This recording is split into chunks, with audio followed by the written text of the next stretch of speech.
붕괴는 늘 같은 방식으로 찾아옵니다. 누군가는 천재가 되고 누군가는 하루아침에 파산합니다. 누군가는 작게 경고하지만 대부분은 웃어넘기죠. 주식시장이 무너질 때는 항상 똑같은 장면이 펼쳐집니다. 1995년으로 돌아가 보겠습니다. 당시 전 세계는 인터넷이라는 신기술에 완전히 빠져 있었습니다. 모든 투자자가 이번에는 진짜다라고 확신했죠.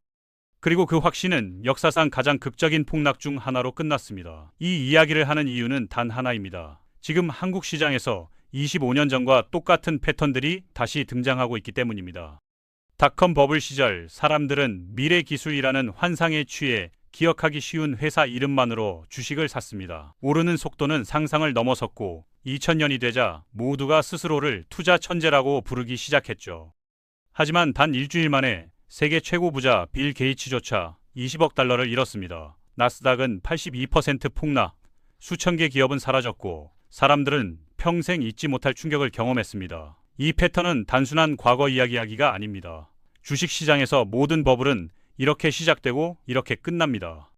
새로운 기술, 대중의 흥분, 이번만은 다르다는 착각, 과열, 레버리지 증가, 붕괴, 그리고 후회. 이 패턴은 현재 똑같이 나타나고 있습니다. 한국은 지금 1999년과 닮아 있습니다. 표면적으로는 조용해 보이지만 바닥에서는 거대한 균열이 일어나고 있죠. 코스피 기업들의 실적은 최근 몇 년간 뚜렷한 상승세를 보이지 못한 채 정체돼 있지만 주가는 경기 사이클과 무관하게 반등하고 있습니다. 실제 이익이 아닌 기대로 움직이는 시장은 언제나 붕괴 패턴의 초입에 놓여 있습니다.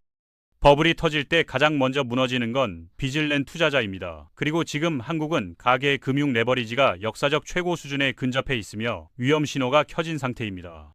부동산이 얼어붙으면서 대규모 자금이 주식시장으로 이동했습니다. 이건 닷컴 당시 미국에서 벌어진 현상과 매우 유사합니다. 한국 시장은 미국보다 중국과의 연동성이 훨씬 큽니다. 중국 둔화는 한국 기업 이익을 직접적으로 흔듭니다.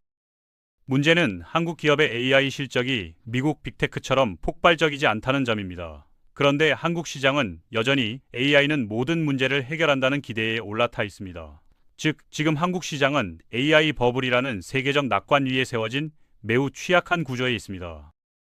AI 자체는 혁명적인 기술입니다. 문제는 그 기술을 둘러싼 돈의 흐름입니다. 지금 세계 시장에서는 이른바 AI 머니 머신이라는 위험한 구조가 나타나고 있습니다. 마이크로소프트는 오픈 AI에게 600억 달러는 거대한 금액을 투자합니다.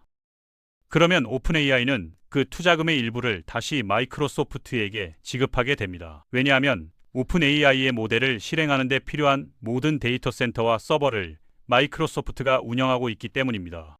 그 다음 단계에서는 마이크로소프트가 이렇게 받은 돈으로 엔비디아의 고성능 AI 칩을 대량으로 구매합니다. 그리고 엔비디아는 이 칩 판매로 벌어들인 수익 중 일부를 다시 오픈 AI에 재투자하죠.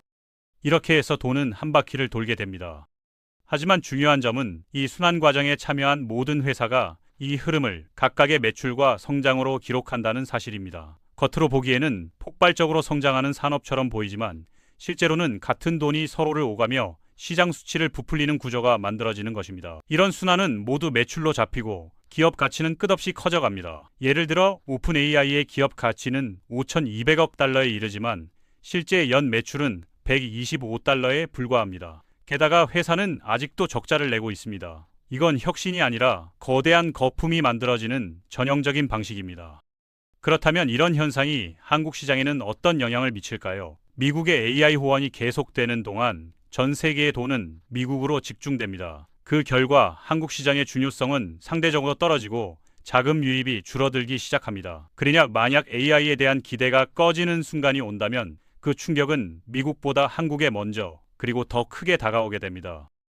즉, AI 버블은 한국 시장의 거품을 함께 키우는 동시에 버블이 꺼질 때는 한국을 가장 먼저 강하게 충격하는 구조를 만들고 있는 것입니다. 모든 사람들은 늘 이렇게 말합니다. 이번에는 다르다. 이번에는 시장 구조가 바뀌었다. 모든 버블은 결국 같은 방식으로 무너집니다. 기대는 과열되고 수익은 비어있고 매출은 부풀려지고 빚은 쌓이고 대중은 광기에 휩싸입니다. 그리고 그 순간 버블은 붕괴합니다.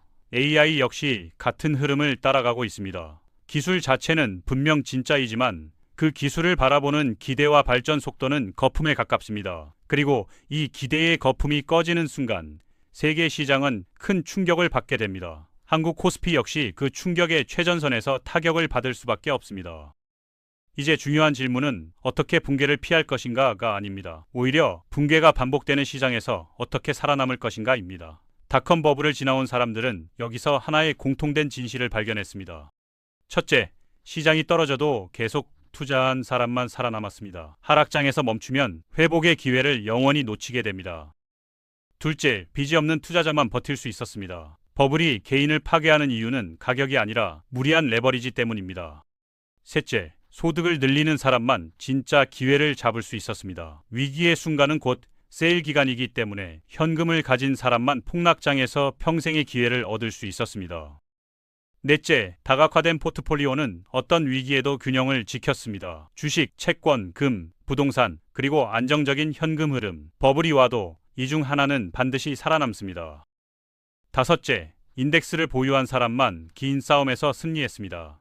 닷컴 시절 살아남은 사람들의 공통점은 시장을 이기려고 하지 않았다는 것입니다. 그저 시장을 계속 보유했던 사람들이 결국 이겼습니다.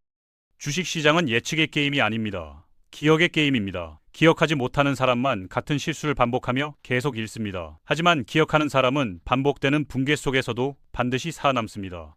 세계 시장 역시 과열의 끝자락에 서 있습니다. 하지만 우리가 절대 잊지 말아야 할 것은 버블은 다시 찾아오고 몰락도 또 다시 반복되지만 기회 역시 다시 찾아옵니다. 결국 역사를 올바르게 이해한 사람만이 사이클의 주인이 됩니다.